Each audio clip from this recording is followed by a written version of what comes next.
పిల్ల నీ చెయ్యి పట్టాలని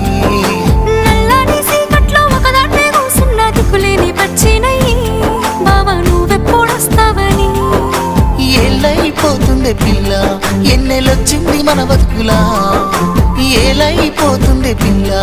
ఏలు వట్టంగా వస్తున్నాయా ఇన్నాళ్ళ ఎడబాటు ఎడవాసిపోతుందిలే ఈ సీనయ్య గుంటున్నదే